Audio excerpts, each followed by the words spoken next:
everybody, and welcome to the Sndpodcast show on the Schmuck Sports Network. Steven here with Dan. Hey guys, how's everybody doing this week?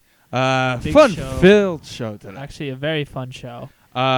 We have our first ever Skype guest, Keith, the co-founder of schmucksports.com. So I know a lot of you have been reading a lot of his articles. I know he's working on a lot of things. We'll get into that later with him. Yeah. Also, we're going to talk about the NBA with him. NBA, we'll talk about the website, NBA. Keep in mind it is on Skype, so the sound might not be great, but it's a work in progress.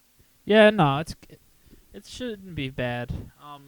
Maybe a couple skips here and there because we couple test runs, but all in all, not bad. Also, me and Steve Monday night went to the Islander Hurricanes game, and we sat with the Blue and Orange Army. Yes, shout out to them. Thank you guys very much Absolutely. for inviting us That up was there. fun. We're going to work on learning some of those chants and definitely hang out with you guys again. It was our first time hanging out with you guys. Unfortunately, we can't say a couple of those chants, but it's up to your imagination. There will be a link. Just look down into the description field of the show tonight, of this week's show, and there is a link to the Blue and Orange Army website. You can check them out. You can also check them out on Facebook. Once again, thank you guys for having us there. The Islanders did lose, unfortunately, but we had a good time hanging out with them. That song was called, the song you heard at the beginning tonight was called Dying Day by Division 1.1. We're always posting things about them. We're also sharing a lot of their things. Check them out on Facebook. Also check out their music. Absolutely. cdbaby.com. I saw that on their page on Facebook today that they're doing a benefit show for autism. So anybody in Central Jersey or South Jersey, anybody in Jersey, go check them out. Good donate for a great cause. So help those guys out with the great cause. Like we said, we have fun-filled show. We're going to talk a little hockey tonight. Not too much. Got a little stuff about the Islanders who've been struggling. That's what I say to them. Also, wow, this is our first show with no football. Yeah. I feel a little empty and naked inside. I guess we got to fill it with hockey and basketball. Sorry, guys. I know. It's rough. I'm excited. I know Dan's excited. I'm excited. I'm just distraught with this football. Is the first real transition show. If you want to think about it that way. Yes. The first time we're doing no football. I'm excited. Dan's excited. I know you're all excited. Let's play a little more Division 1.1 and get it started.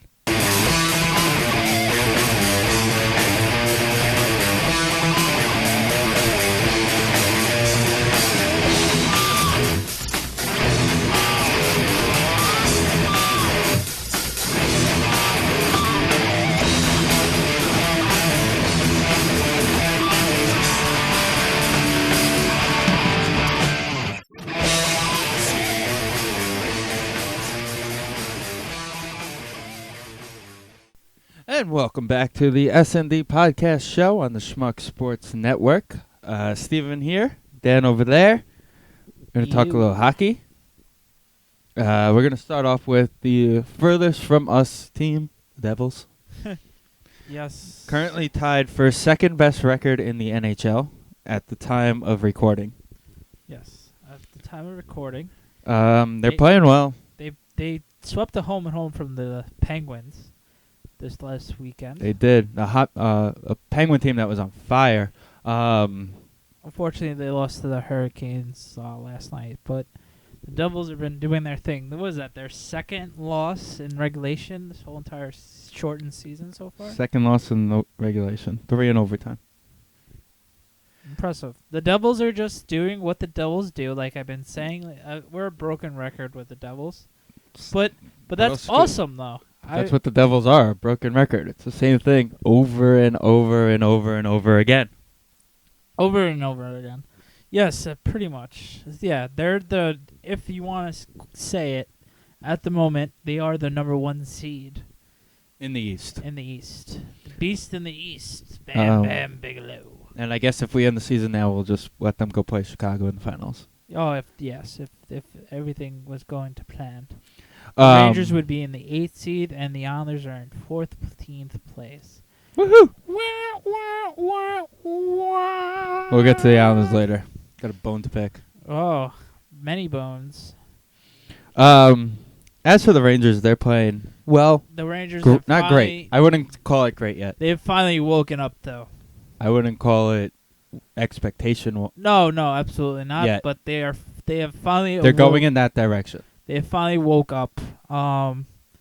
They've won the last 3 games. They beat the Islanders to start it.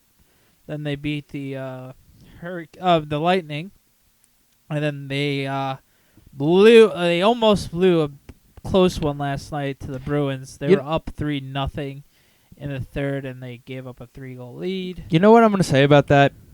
I was watching the end of that game on the 12th, and at the end of the game, after the game was over, the Rangers should have been happy they won.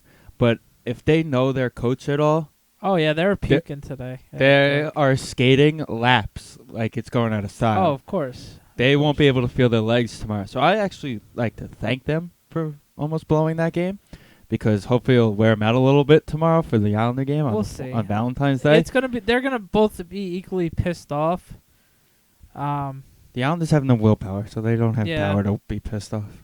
Yeah, they don't. Other than Tavares and Travis the Hammer, they're the only 2 that showed real emotion the other night after the tough loss. You want to talk Islanders? Let's talk Islanders. It's time for changes. Well, typical Islanders. Nothing's gonna happen. So there's no point of arguing out of me, because it's the same old. I gave up cursing for Lent, so there's no cursing. I was about to curse. Anyway, fries. Both. Nice, yes. Good luck with that. Yeah, cursing is gonna. So you want to go to McDonald's? I already took it yesterday.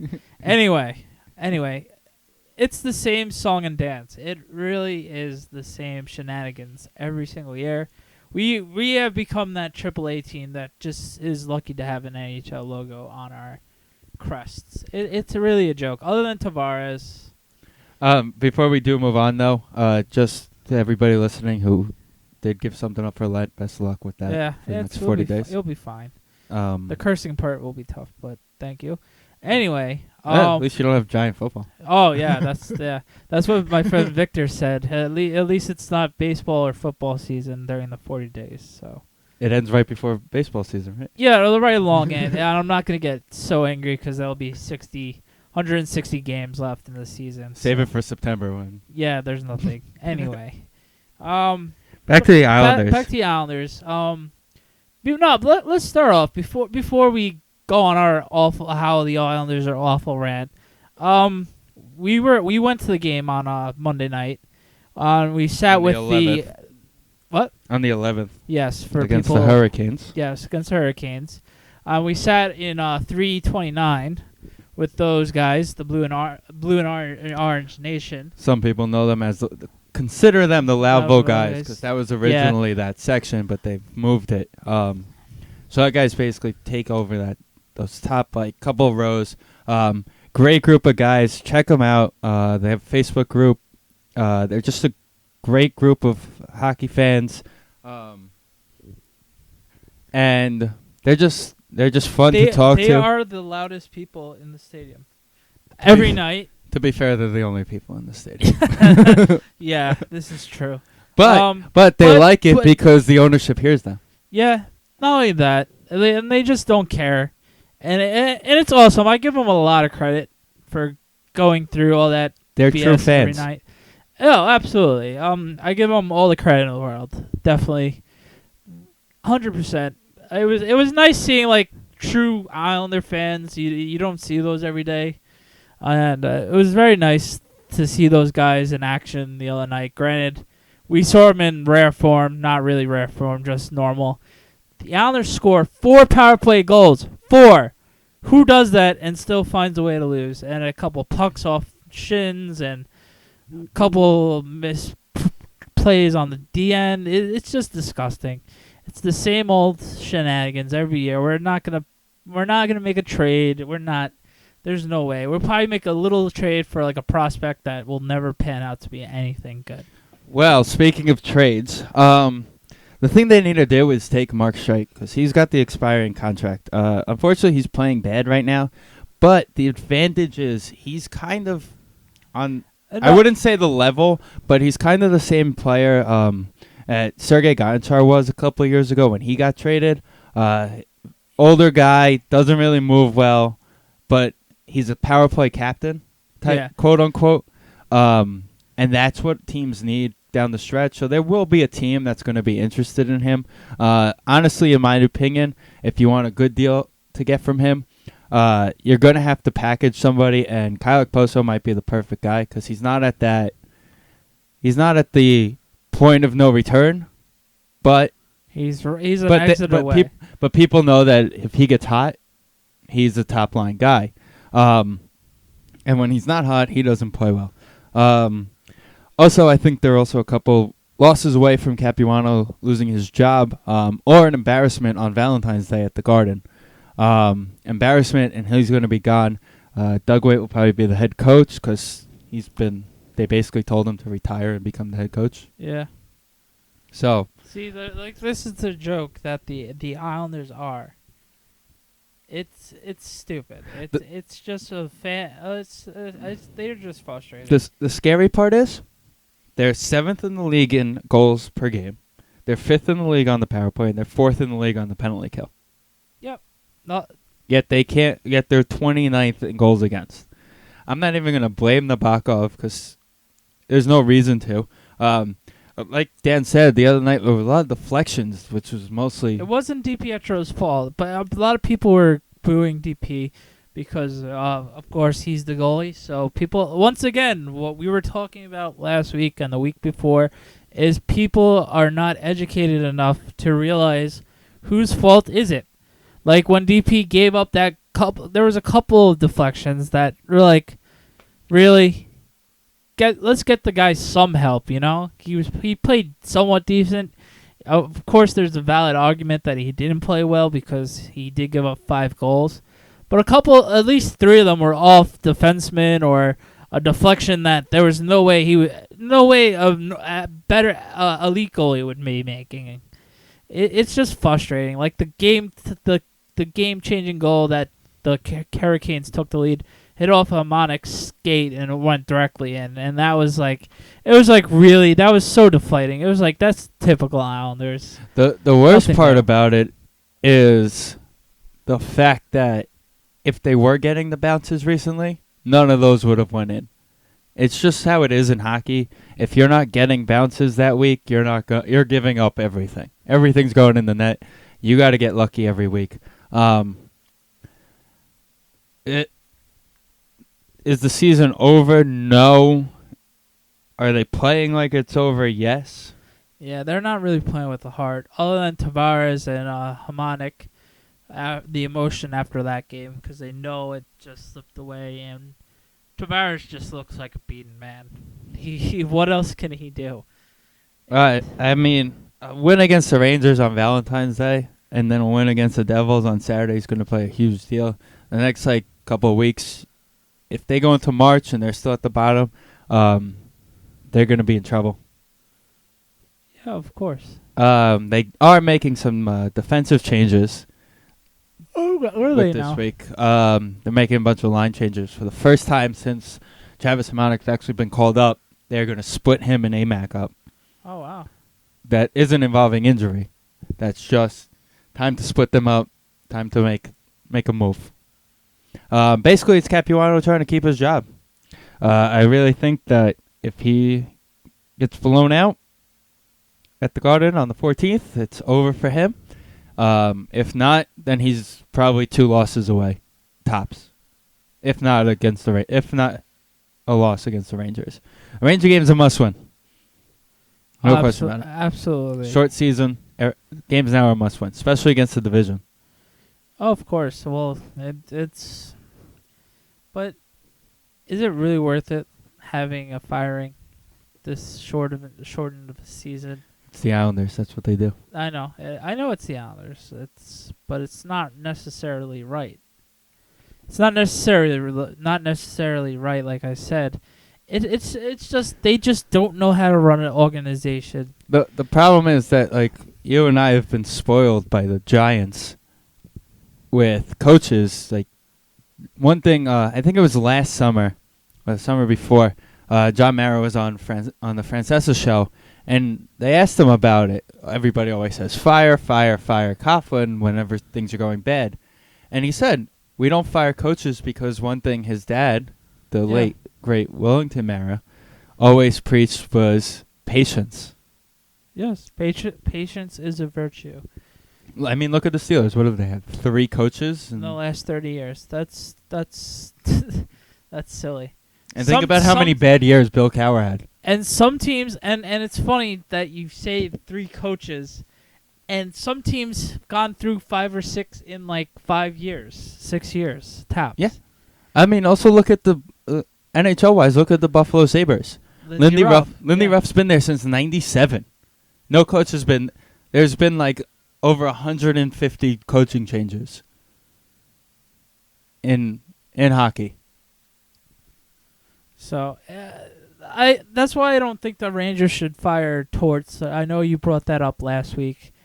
They gotta keep on building. I'm not saying fire him now. No, but I'm saying that if in the future, basically if Rangers don't win the cup, he's gone. Yeah.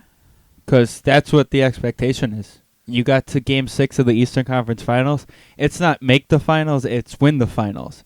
They've built a team to win the finals. They have a team that can win the finals. He needs to win the finals, and that's the only way they're gonna keep Torts next year. That's my opinion. They're gonna make the playoffs, but it's all about winning the cup. Now for an exciting part of the show. A good friend of mine, longtime friend of ours. Please. Just have a little patience. It is the first time we're using the Skype, but we're going to talk about the website, about the Schmucksports.com. I'm excited to bring our first real Skype guest. And let's just give him a call.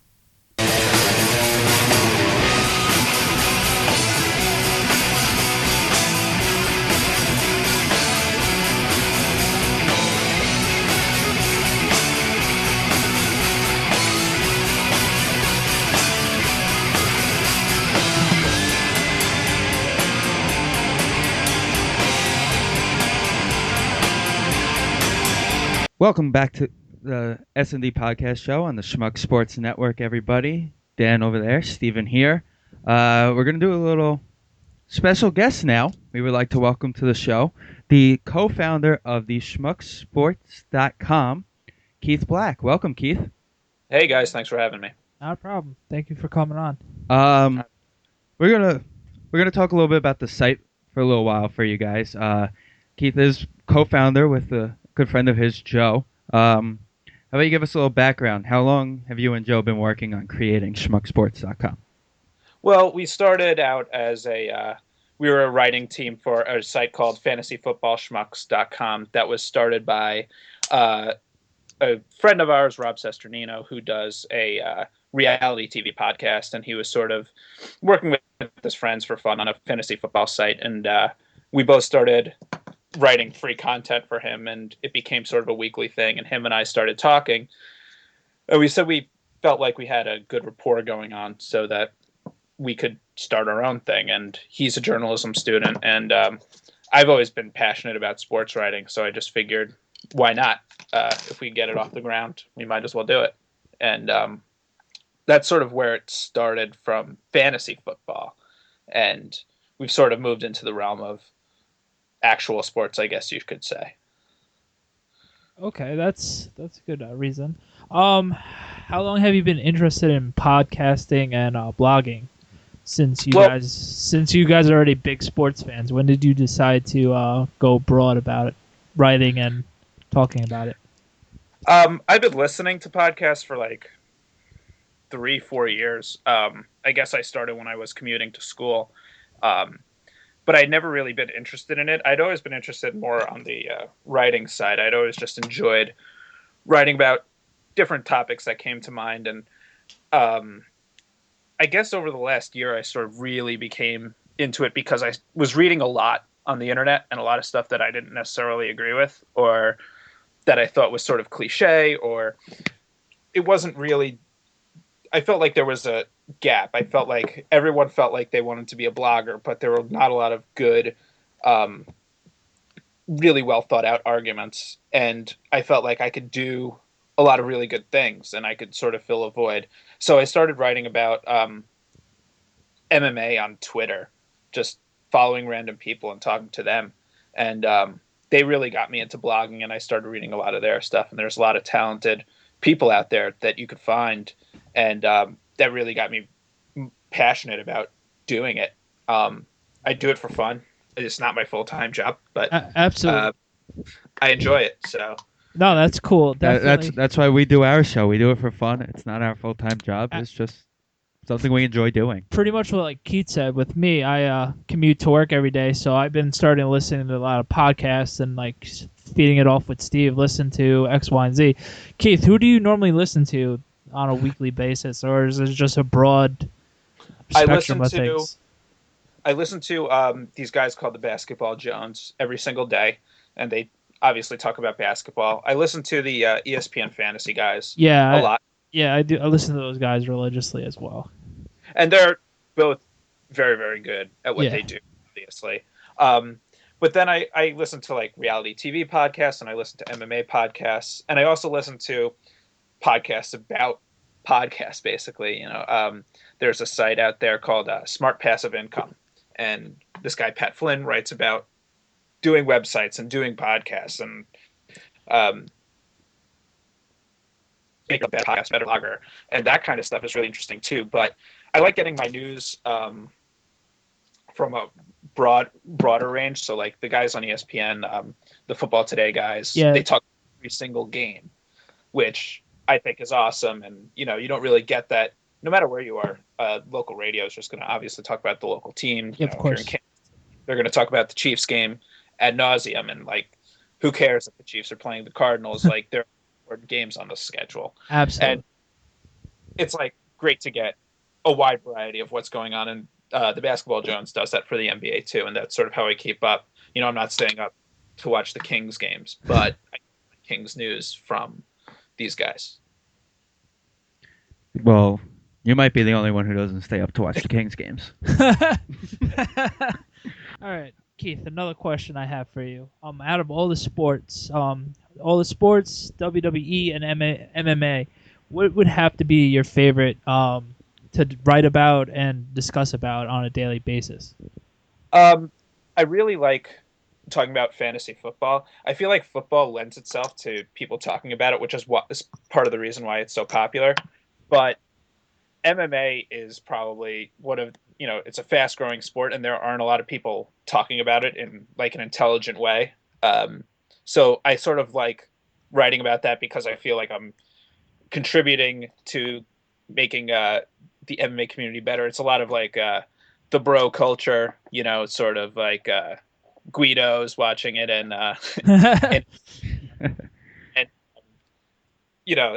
talking about it like Guido's would talk about it, True. Sure. So there are some really smart writers out there who do it, like Tomas Rios is great, and Jack Encarnacio.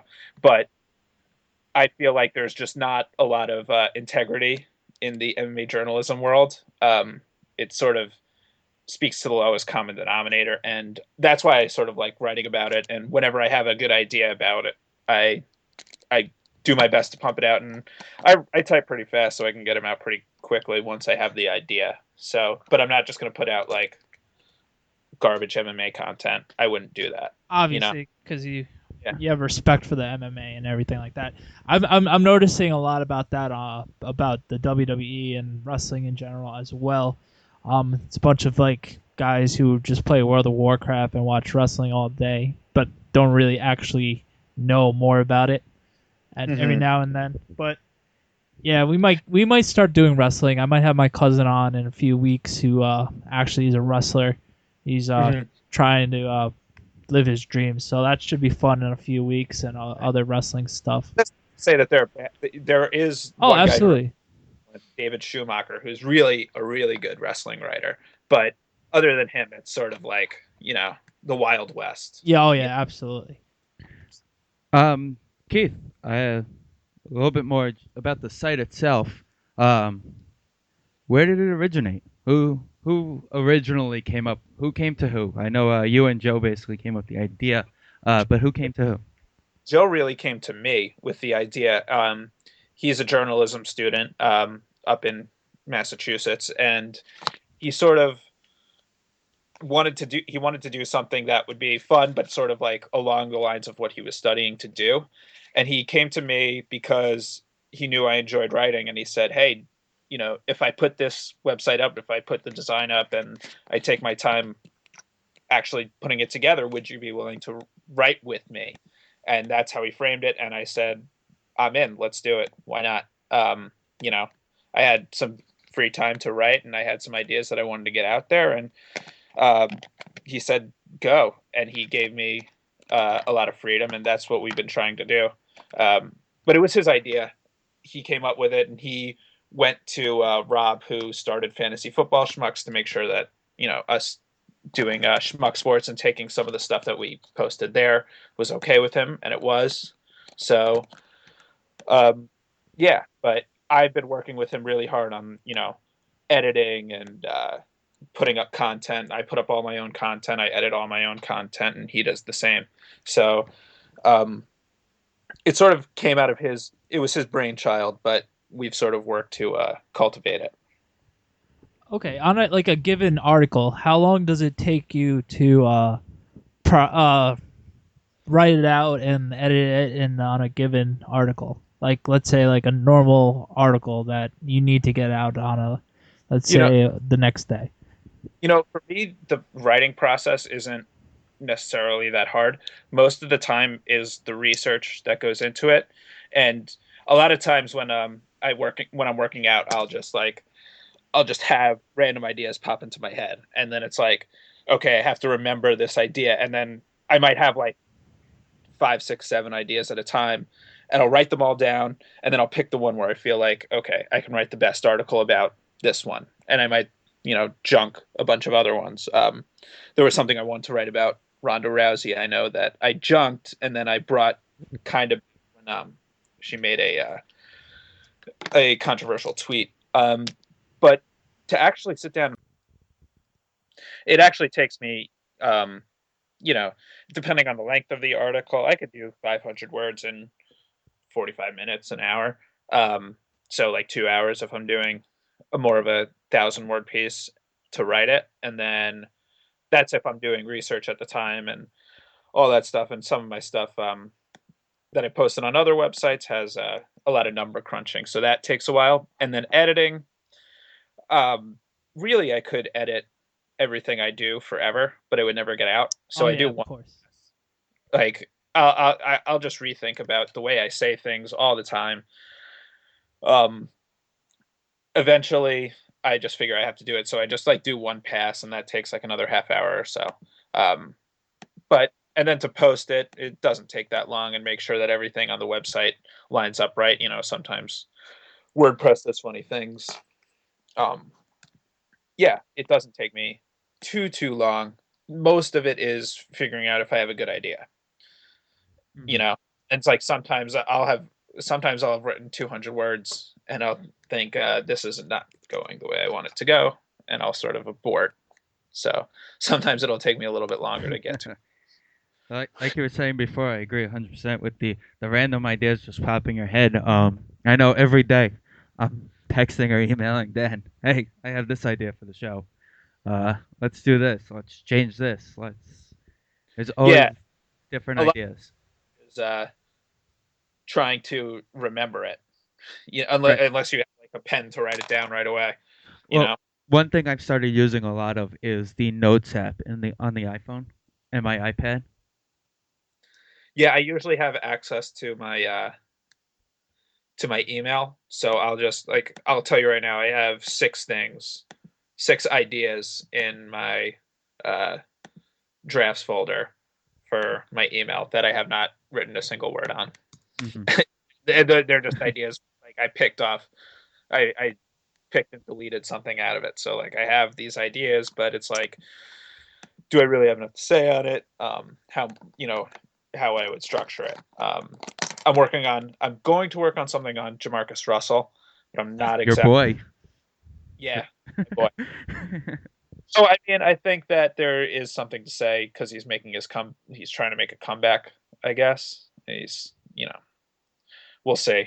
But um, and then I would relate it to sort of watching another friend of mine, Eddie Curry, play basketball. Your two favorite people.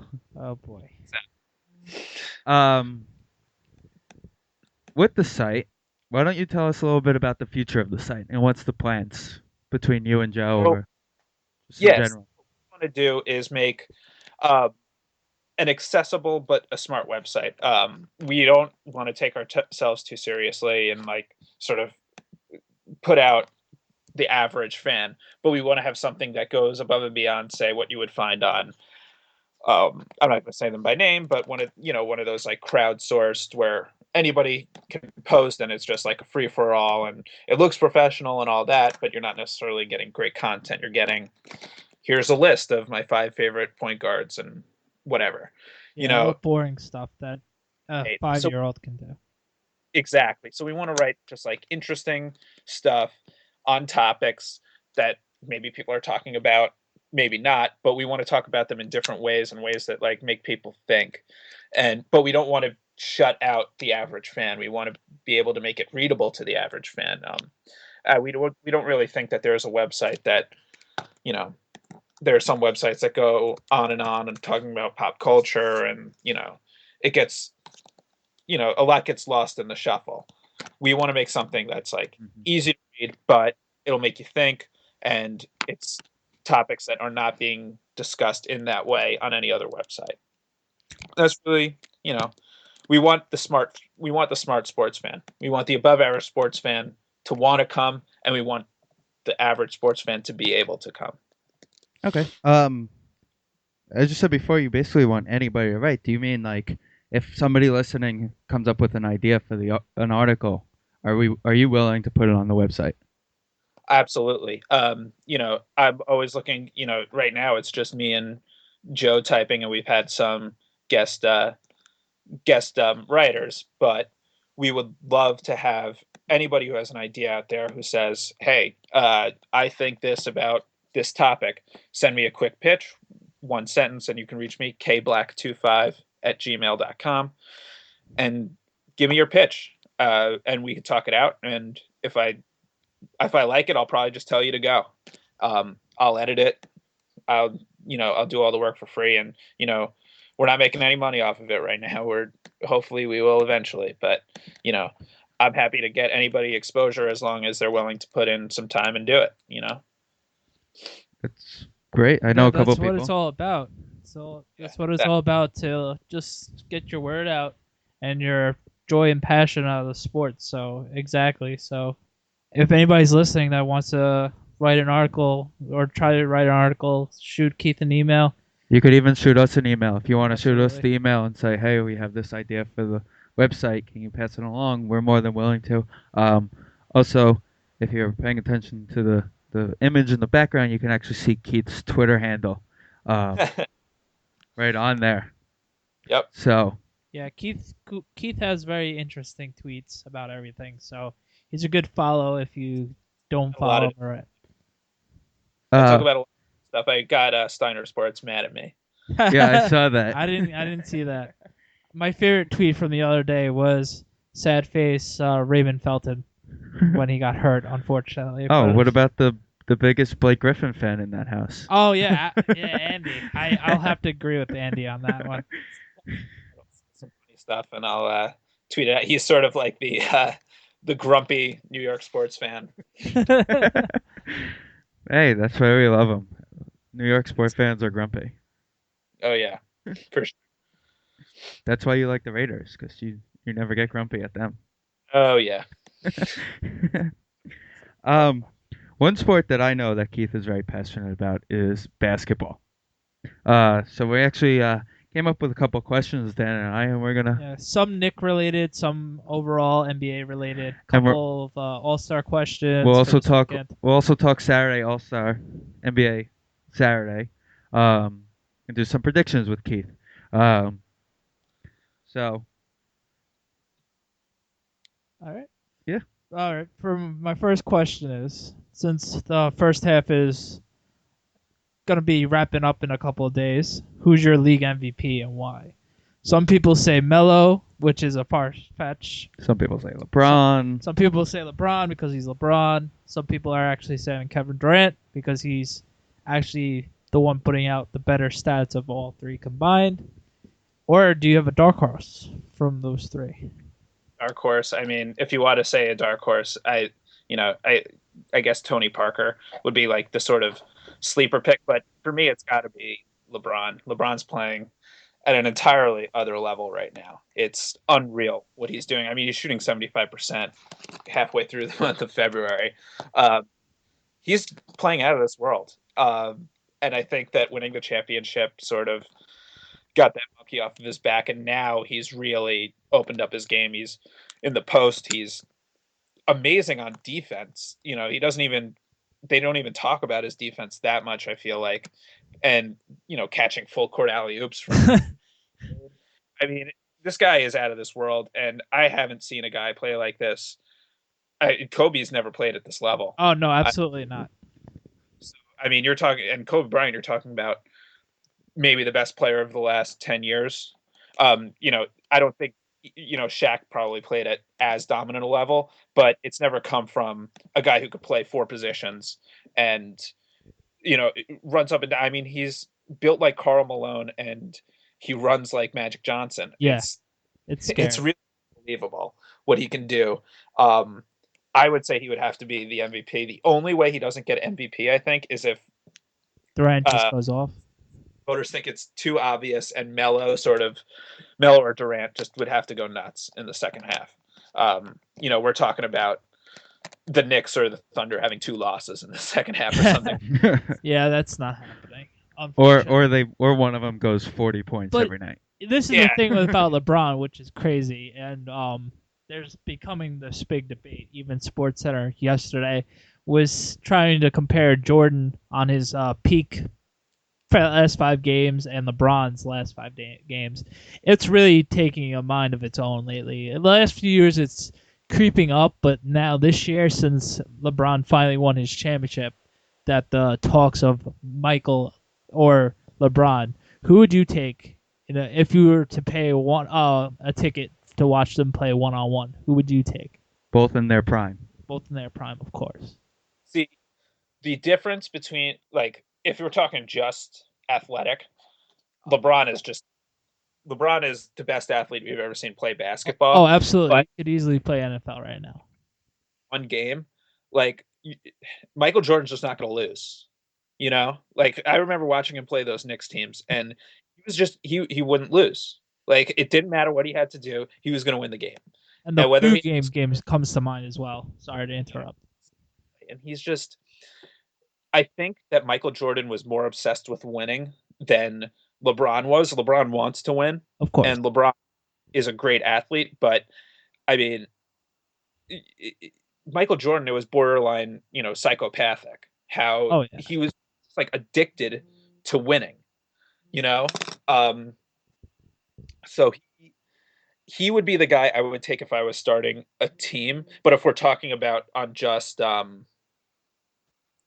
pure athletic standpoint, you know, if we're talking no intangibles, it's LeBron pretty easily. But if we're talking with intangibles, and I would assume we are, it would be MJ for me. Still, um, if we'll see how the rest of LeBron's career plays out. I would like to see him have more of those playoff games that he had last year, where he took over. I mean, he beat the Celtics on Oh yeah, his own. absolutely. You It's know, I'm definitely gonna have the unpopular Nick fan vote, but it would be interesting to see how many more titles that he can actually get. They Okay, Keith. While we're talking LeBron and MJ, um, right now, if you were to predict who's going to end up being a better player, will LeBron end up as a better overall player, awards, Finals MVPs? 6 titles is really, really tough. I mean, we're seeing it with Kobe. You know, Kobe got his first, I think, not that far into his career. So, I mean, but if you're going on titles, then Bill Russell almost doubles up on Jordan. So, titles is really the thing. Um, I think that LeBron will not be remembered as much. It's going to be like 1 and 1A. It's going to be very close, but I think the decision is really going to haunt him. I think that Oh people yeah, absolutely. at the end of the day, whether we're talking about the best player of all time and the guy right below him, and the fact that LeBron went to Miami to play with two of the top 10 players at the time and another one of the top 5 players in the game at the time, and MJ did not do that. MJ didn't team up with Isaiah Thomas or Larry Bird or Magic Johnson or anything like that. Not that he had the chance to, I don't think, but he didn't.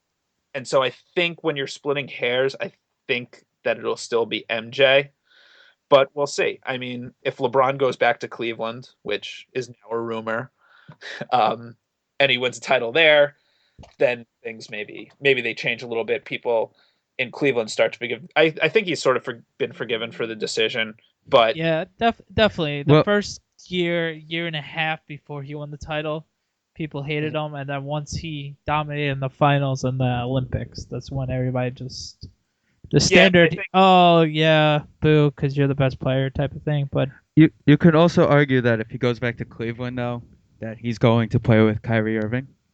well that's why he would do it, right? Right. yeah, That's oh, all. absolutely. I mean, if I mean hypothetically, let's say that the Cavs don't get Kyrie Irving and they get whoever they get Derek Williams instead, the number 2 pick. Uh, are we talking about LeBron to Cleveland? Probably not. Because there's no superstar there. Kyrie Irving's going to be a superstar when How, when you know. Right. So how awkward would that be though? Dan Gilbert calling LeBron if that day does ever come. That's gonna be the most awkward, and that should be televised phone conversation ever. I totally hear you. Um, Dan Gilbert, he went a little crazy, and Yeah, understandably. he is a businessman, I think, and I think LeBron is also. I mean, for a guy that's worried about his image so much, I think that he's made a bunch of wrong decisions. Oh, But absolutely. um, I think that he also realizes that it would be a good thing for his brand, and he's the first of I think this new breed of player that's going to sort of care about having the Jordan brand. They grew up when they were kids. The Jordan brand was a thing. And this is sort of the first wave of that where we're seeing guys trying to cultivate a brand. You're seeing it with Dwight Howard, same thing. Um, so I think it would be good for business, and Dan Gilbert knows, and Dan Gilbert's willing to spend the money when he knows he has a winner. So they'll get over it. Winning heals a lot. So Oh if yeah, uh, absolutely. if LeBron says I'm going to come there and they win 55, 60 games and make the NBA Finals, Dan Gilbert will be pretty forgiving, I think, and I think LeBron is kind of over it. Oh yeah, He he's definitely over it. you know You can also tell by the when he goes to Cleveland now, they just don't even care that he's going. Like Mhm. that first year was such a big deal, and like even the second year, last year when he was on Miami, some of the fans cared, but now they just Yeah, don't even care. yeah, yeah, exactly. Um, Speaking of guys in prime, like before with the Jordan in his prime versus LeBron, um, an interesting one that I heard today. Actually, my manager at work brought it up. Um, in their prime, Jordan and Pippen or LeBron and Wade. Well, Jordan, well, Pippen was probably a better defender. I mean, you could. I read the book of basketball by Bill Simmons, and they were talking about how in the Olympics, Jordan and Pippen were just having fun going at Tony Kukoc, who the Bulls had just drafted, and defending him and basically shutting him down. Um, I don't think Wade is as good of a defender as Pippen ever was, and Pippen was more complimentary, I think, to Jordan. So if you're talking about pure talent, it's LeBron and Wade. But if you're talking about how the two guys mesh with each other and how they form a team, like if they're playing 2-on-2, I think that Jordan and Pippen would feed off each other a lot better than LeBron and Wade, because LeBron and Wade, a lot of times they do a lot of the same things. Um. Okay. Back to the regular NBA. Yes. Nowadays, one team nobody's talking about who you think could make a legit run in the NBA Finals. Who's gonna just like I said a couple weeks ago, the Warriors were actually an interesting team to watch with the way they've been playing. Who do you think is a team that nobody's gonna talk about all season, and then come playoff time, they're just gonna go on this run, and nobody's gonna realize it, besides the top teams? Now, in the West, before the Rudy Gay trade, I would have said the Grizzlies, and like I'm not saying that the Grizzlies are the Thunder, but I do not believe that the Thunder wanted to play the Grizzlies. The Grizzlies were just a huge problem and a huge matchup issue for a lot of teams. On pure talent, they were not nearly the best team in the league, not even close, but they just matched up well with a lot of different teams. The team that's playing really well right now, that I'm starting to think might have a legitimate chance is the Indiana Pacers. They're really bad offensively, but They got the they big bodies though. they did get beat by the Nets and the Raptors in the last two, but they are, and they don't really have that go-to scorer, but they lock teams down. I mean, they blew out the Heat. They beat the Heat by 13 points. They beat the Bulls by 10 points. They beat the Hawks by 9 points. They held the Sixers to under 70 points. Yeah, they're very gritty. Didn't they go 6 games with the Heat last year in the playoffs too? Yeah, they won Six, right? I think so. I think that they're is correct. They're very gritty team, defensive oriented, obviously, and they're pretty stacked height wise, which can give a team like the Knicks or the Heat problems because they're more of a hybrid team of speed and shooting Right. Outside three. I mean, the team to beat right now in the East is obviously the Heat. Obviously. I just feel like the Pacers, they're not afraid to get physical with the Heat. They're not afraid to knock LeBron around. They're not going to score a ton of points, and they're not going to win. If they need a big shot, I don't know who on that team they go to get that big shot, because they don't have a star. The Knicks would go to Melo. They would run a play for Melo, or even J.R. Smith. The Heat would run a play for LeBron, obviously. The Pacers don't really have that guy that you can say, when we need a bucket, he's going to be the guy to get it. But they slow teams down. They beat them up. And I really think that they would cause a lot of matchup problems, and I don't think that there is a single team at the top of the East. I don't think the Knicks want to play them, and I don't think the Heat really wants to play them either. I don't think the Heat really want to play anybody. No, you could tell with the Heat this year, they have the championship hangover, but they're so good that you wouldn't even notice. It's not even the hangover. It's more of they just know that they're gonna be good enough to make the playoffs, and they're gonna have a top 3 seed no matter what, probably even a top 2 no matter what. So they just know that the playoff in like April they'll start playing and really putting an effort into it. Mm-hmm. When they want to win, they win. Oh yeah, absolutely. Oh, look at Sunday. Yeah, exactly. Against the Lakers. The Lakers played them well. The Lakers played a good game. They probably didn't really deserve to lose that game the way they played, but the Heat just turned it on. And Simmons said it 2 years ago when the first year of this Heat trio, like they can just go on these 12-0 runs like in a minute. They just run the floor. They could just run the floor, get out in front of you, and score buckets. And when they want to play, they are like the best team that we may ever see, but they don't always show up to play all the time, which they're probably saving something. Of course. A lot of people are going to probably say that the Celtics are a team to watch. I don't buy it. Especially now with Barbosa out for the season. I don't think they lost a lot with Rondo. they didn't instantly fall from top seed to now out of the playoffs. They probably moved from like the fifth seed to the seventh seed, which is a difference of like 4 or 5 wins. So um, I don't think Rondo's the hugest loss, but I think they're going to struggle to win games in the playoffs. Um, they're still pretty old, but you can never really count them out. And then the one team that you definitely can't count out, and they never get any love, is the San Antonio Spurs, who are just they're so good, and they move the ball around so well, and nobody ever talks about them because it's like, oh, the Spurs, they're good again, you know. But They're they're the team 40. that no one talks They're about. always the sneaky team. They're just They're the the veteran team every year.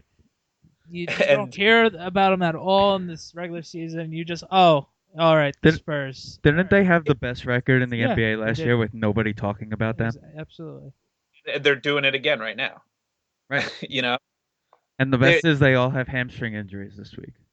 yeah. I mean, Parker's playing great right now. That's why I said he was sort of a dark horse MVP candidate. He doesn't really get a lot of press, and he doesn't really get the respect that he probably deserves. But I mean, this team is 41-12 right now. But all you hear are Clippers, Golden State, Oklahoma City. You hear a little bit about Denver, um, you know. But the San Antonio Spurs, they're going to be there, and they're going to be a dangerous team. And it's amazing to me that nobody talks about them as much as they should, for sure. And they have the best coach in the league. Okay. All right, we're gonna change our gears a little bit. Since you and me are very big Knick fans, bigger Knick fans than I know. What's your take so far this season's quote unquote dream season of the Knick tape right now? It's been it's been good so far. The problem is obviously something that we knew would be an issue coming into the season was would they be able to stay healthy? And right now they're not healthy. Embiid and Wallace both haven't played in a month. They really need another quality big man, and their defense has suffered as a result of it. And Shumpert's sort of working his way back from injury. Mike Woodson said on Tuesday that they would not trade him. So that's good to hear. I think that's a great sign. What I really liked about the season and was a big issue for me was it's the same issue between two different guys on the team, and that's J.R. Smith and Carmelo Anthony. And a lot of times I felt like last year they got into positions where they were just hoisting up contested jumpers just because, the team was relying on them to score. This year, when everybody's healthy, they move the ball around really, really well.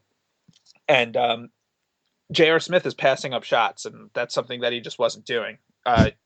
He's taking good shots, and it's a little bit since he's had one of those big monster games, but he's made a lot of improvements this season, just from a team basketball perspective. And not going out on the club every night.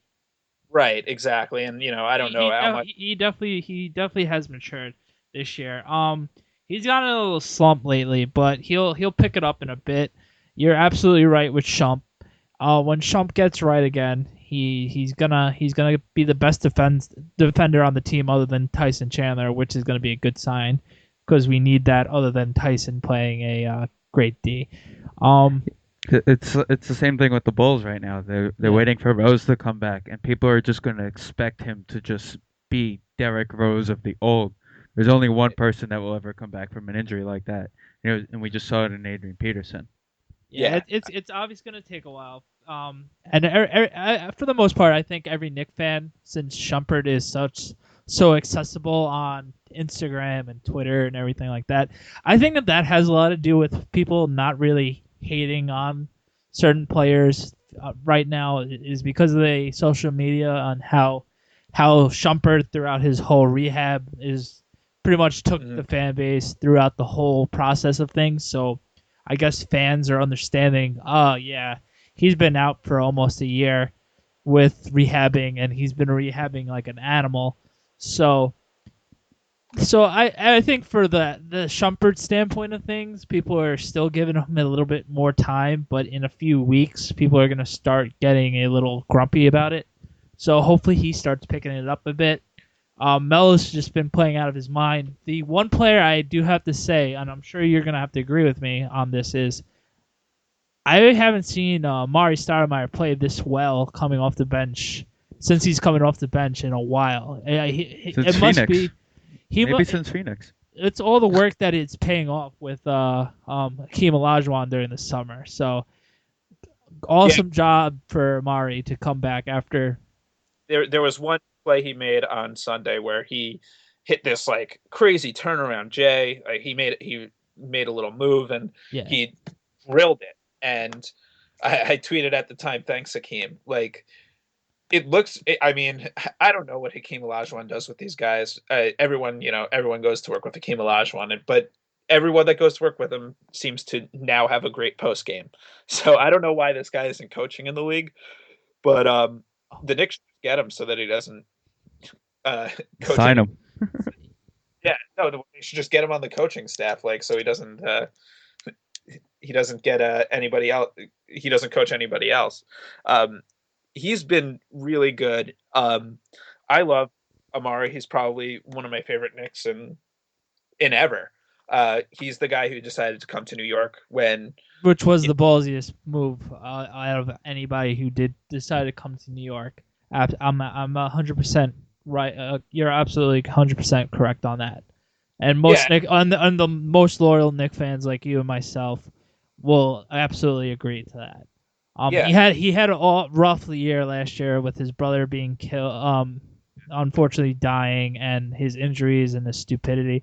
It was just a rough season for Amari, and he was able to take it back. That's why he's playing so hot this year. By the way, you're listening to the S&D podcast. Steve and Dan here with our guest Keith Black.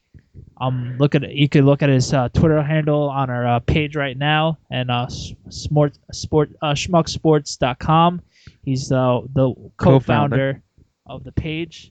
We're talking about a little bit of Knicks basketball and NBA basketball right now. So, out of the stretch for the second half of the Knicks season, what's your prediction? What do you think is the team goals? Like, if you're Coach Woodson, what would your goals be for the second half coming up for them becoming hopefully a second seed, unless they shock the world and overtaking the Heat?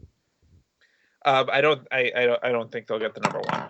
Probably not, but hypothetically. For what Woodson wants to do, the Knicks are going to be in the playoffs. They're probably going to be in a good position. I think you want to get everybody healthy, and I think you got to make sure you got to limit Amari's minutes, and you got to limit Shumpert's minutes as long as they can remain healthy. You got to get Shumpert out there when he has a chance to guard some of the elite guards in this league. Our backcourt is it's not that good defensively. Yeah, 100%. My key is about keeping Jason Kidd healthy, and that Felton's back now from his injury. That actually helps a lot. As long as Felton stays healthy, then keep Jason Kidd having reasonable minutes, and hopefully Prigioni keeps on producing. He's a little gnat.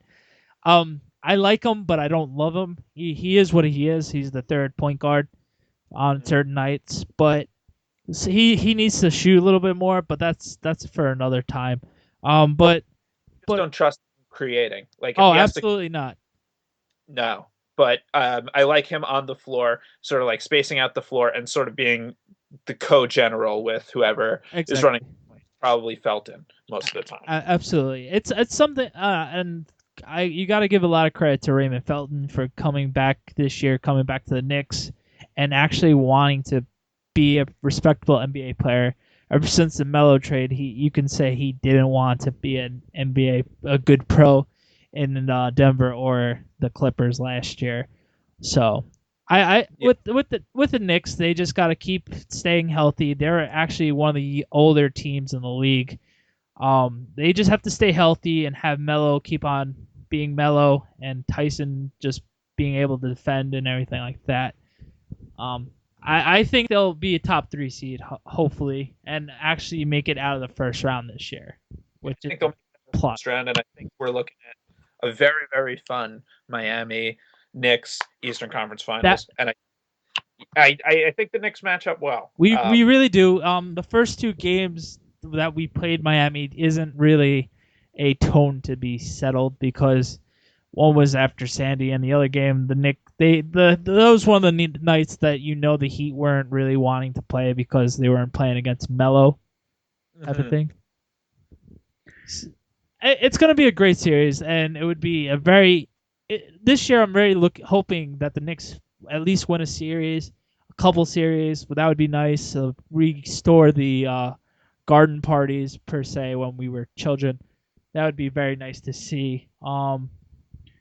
There is another team in New York now. I mean, I know I don't follow them. So we should give them a little hello, Brooklyn. What's up, Brooklyn? Hello, Brooklyn. You know, the arena. Yeah, I actually liked it. I liked it. I actually went to the second Nick Net game at the Barclays Center, and it was pretty fun. It was everybody was talking Nets, and that's when the Knicks were down by a bunch, and Melo had like 48 points to win the game with J Kidd at the last second. So that was a fun time at the Barclays Center. Yeah, still in New York town. Yeah, for sure. No, I mean, but I have to give them their due. They're very shaky up and down team, but they're gonna make the playoffs. Their attitude is completely different. For the most part, they are a gritty team with Williams and Joe Johnson, and their all-star this year, Brooke Lopez, who's definitely earned the spot on the all-star team this year. Lopez has played really, really well. He's like one of the best offensive centers in the league. The key is going to be whether Darren looks like he wants to play or if, he looks disinterested and he's sort of developing this reputation around the league as, a guy who got Jerry Sloan to quit and a guy who got Avery Johnson fired and a guy who's sort of looked disinterested when his team isn't doing well. Yeah. It's really going to fall a lot on his shoulders, and they have so much money invested in Joe Johnson and Darren Williams that they need to start earning it. They having one of the best offensive centers in the league, maybe the best offensive center in the league, is a really huge advantage in this NBA. Especially since a lot of teams have gone towards the smaller hybrid basketball teams and everything like that. So, yeah, for them, I think they'll be like a 6, 7, or 8 seed around there, possibly playing the top seed. They might get a 5 or a 4. You never know. Yeah, you never know. But it depends really what happens when how the Pacers continue and whether Derrick Rose comes back. Yeah, that's absolutely true. I'm excited to see how the Bulls do. They're a very scrappy team, the Bulls. Unfortunately, I actually like Thibodeau. Unfortunately, we picked D'Antoni instead when that time came.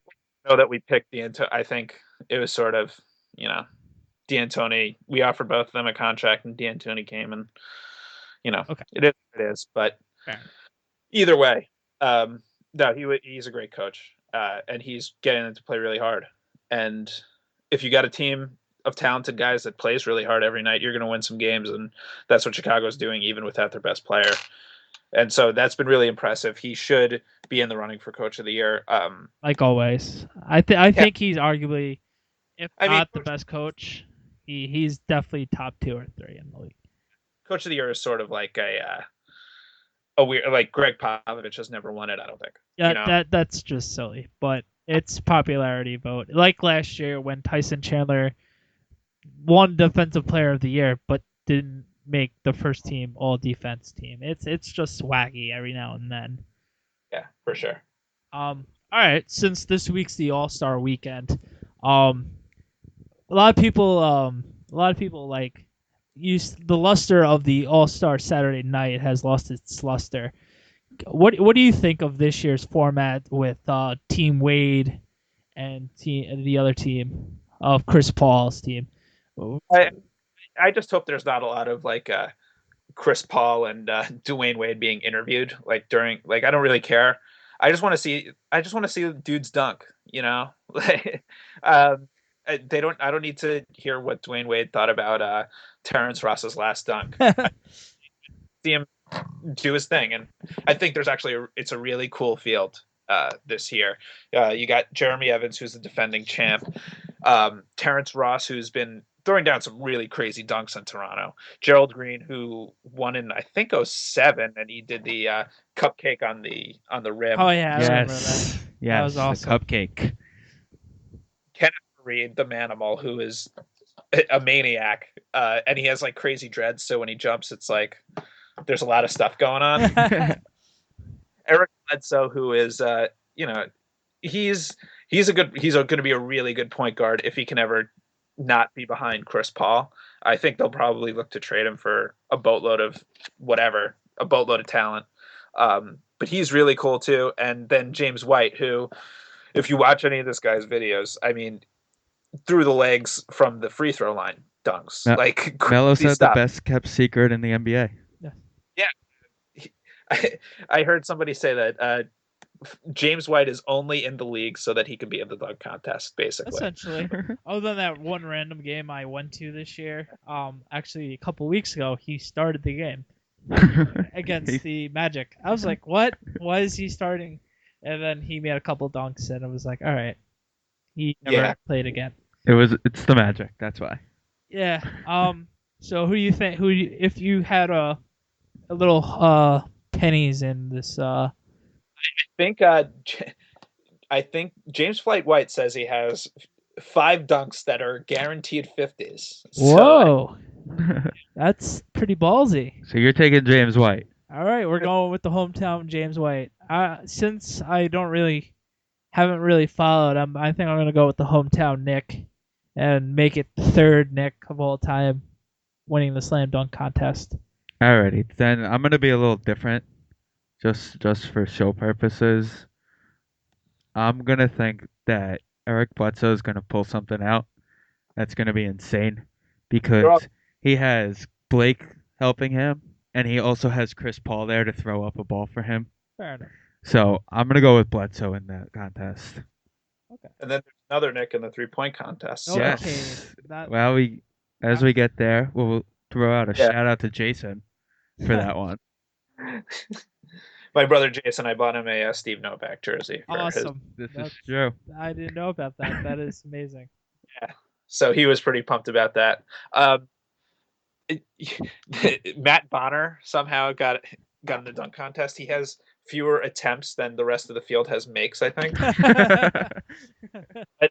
There was a Twitter hashtag "Let Bonner shoot." So that's amazing. Matt Bonner. I don't know. It would happen that he would win.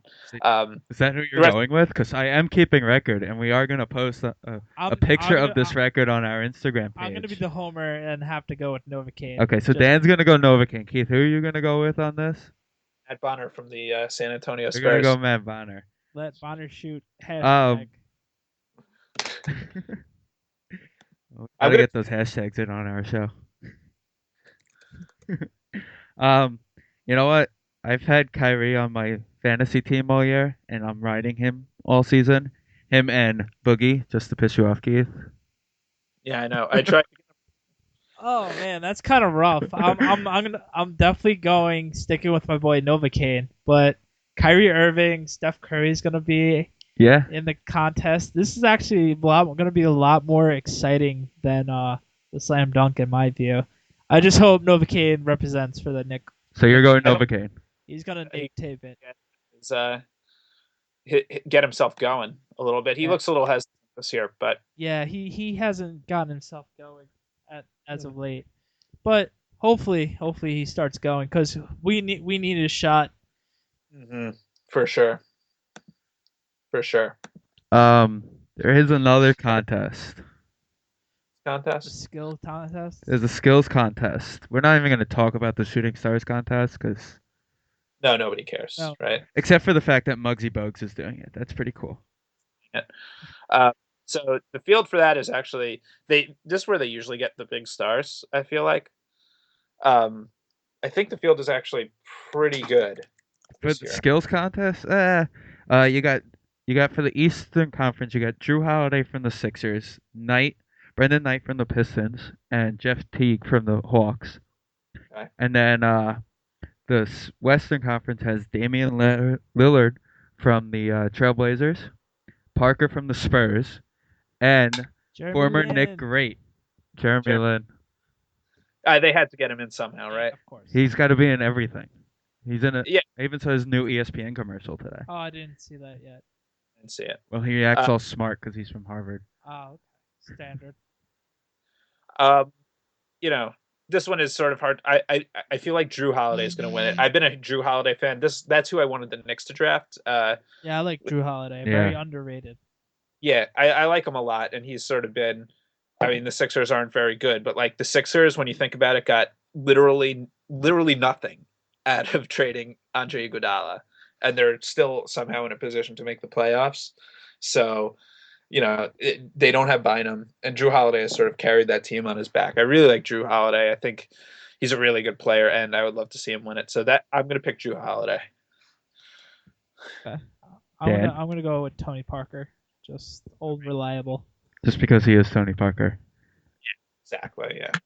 I mean, if you really think about it, if you look around in the NBA, and if you, even like a college kid or a high school kid, if you want to just learn how to play at a top level at point guard, watch Tony Parker. Yeah, for sure. I was talking to my friend about who is a Spurs fan about him today, and he's just like so underrated all the time. And it's sort of like how we take the entire Spurs team for granted. Like he's so good. And I was saying if he put up the same numbers on his if you look at his career numbers, I mean it's like Chris Paul kind of numbers. If he put those up in like to the 2000 Knicks, he'd be like a national icon. Oh, But absolutely. he sort of is in San Antonio and he's got the best coach in the league and the best power forward that maybe we'll ever see in our entire life. And they're just like kind of boring. And Kinda. They are boring. It's the retirement home of the NBA. they're not necessarily boring to Oh watch. no, if you respect the game, they're not boring to watch. But the current state of fans with the ADDs, they're not gonna be a fun. They're not running, they're not throwing down crazy They're not dunks. Lob City. Exactly. They're not going to put up 130 points a night either, like some teams do now. Yeah. But they'll clamp down the D. That's till this date. That's been the most impressive Nick win this season. Being down 12 on the road, 12 and 14 on the road, and the Knicks came back and pulled off the upset at that time. Alrighty, before we get going tonight. Also, by the way, this is the Sndpodcast. You're Dan here, Steve on the other side, and we're talking with Keith once again, the co-founder of Schmuck Sports. Seeing that the first half of the NBA is over, NBA final prediction, Keith, right now. It's gonna sound so boring. I'm gonna go with the Thunder and the Heat. All right. And the Heat are gonna win another title. I mean, I know, like I predicted that at the start of last year, and I stuck with it. Like, I know that it's just like the typical response to give because it was the finals last year, but I just think the Heat are too good to not predict them to come out of the East, and I feel like the Thunder sort of have a little bit of confidence after they beat the Spurs last year. I think the Spurs will give them a run for their money in the Western Conference Finals, but I think it'll be the Thunder again, and I think the Heat will win another championship. I unfortunately agree with you. Yeah. It's just the popular vote and just how the NBA is. It's just the League of All-Stars, and it's the just two high-powered teams that just mean business, and there's just nobody who could stop them. I'm gonna be the dark horse on this because I think that anything can happen when it comes down to it, and I actually think that if you put healthy Heat versus healthy Knicks, I actually think that the Knicks can beat them, especially with Felton. They could definitely beat them, but they wouldn't win. I think they could. I honestly, right now, think they could if they're all healthy. Because if they play on the level they played in the first half, the Knicks, they were beating everybody basically. So I'm actually going to go with the Knicks and OKC, but I'm going to pick OKC to win the championship because I just think the OKC is just too fast for the Knicks. Oh yeah, they would be too. But I'm going to go with the Knicks versus the Thunder with OKC winning it. Yeah, I don't really know how the Knicks. I don't know how they really guard both Russell Westbrook and Kevin Durant. I mean, I don't know how really any team guards them, but you know, if that were to be the case, I can't see the Knicks really being able to stop both of them all the time. Nah. You know. Well, Keith, we would like to thank you very much for coming on the show this week. Thank you very much, Keith. Appreciate it. We would love to have you back in a couple of weeks, especially towards the end of the season, maybe even around trade deadline. If you're interested, we could talk. Maybe after the trade deadline, we could talk about new positions. We'll talk about them. And I'm throwing myself hard into the NFL draft as well, so hopefully have some opinions on that too. Actually, for that, we might actually have like a really big show for the NFL draft because I actually know a couple people who, like myself included, including Dan. For example, my manager, he's told me multiple times that if he had to go back in life, he would go back and be Mel Kiper Jr. Nice. All right. So we might actually get a nice big show going. Get a bunch of people on. Maybe even that as an idea for the show. For the website, get a bunch of people to do mock drafts. Absolutely. Before you go, Keith, do you have any writings that you want to talk about that's going to be on the website this week? Like I Thursday said, or Friday. I'm planning to put something out about Jamarcus Russell. I have something about Joe Flacco that is actually a good piece. People who haven't read it yet, I would recommend it. You know, and then we're sort of kicking around some more ideas, so stay tuned. I probably will have something on the UFC coming out as well, since they have their first women's title fight coming up. Oh, wow.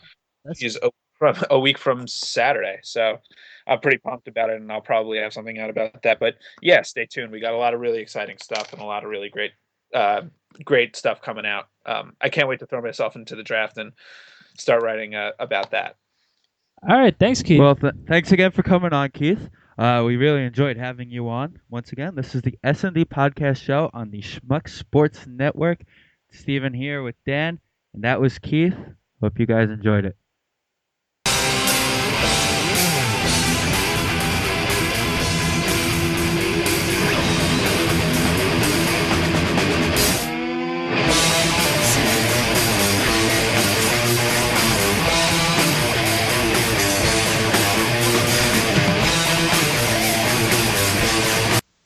Welcome back to the Sndpodcast show on the Schmuck Sports Network.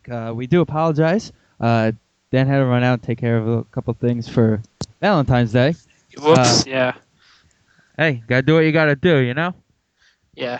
So we are gonna do our ending tonight via Skype. Just a quick reminder, check us out on Facebook. Like us on Facebook.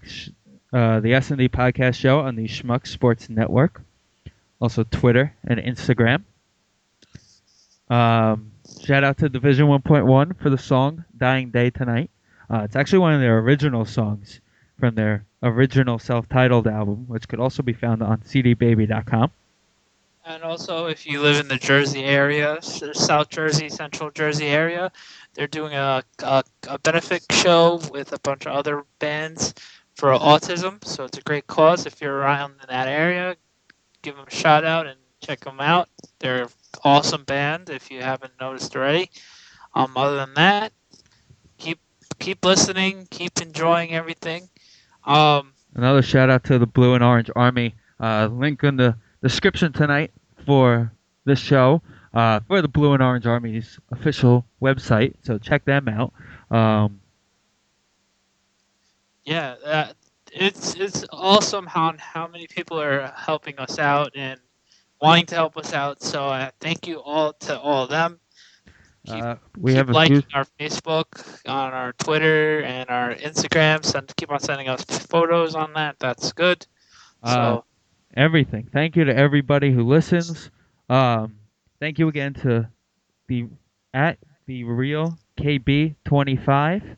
Keith, the co-founder of Schmucksports.com. We really did appreciate that. Yeah.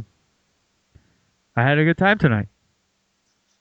Likewise. So, see you guys. Talk to you guys next week. Enjoy your weekend. Enjoy the sports. Enjoy the weekend, everybody.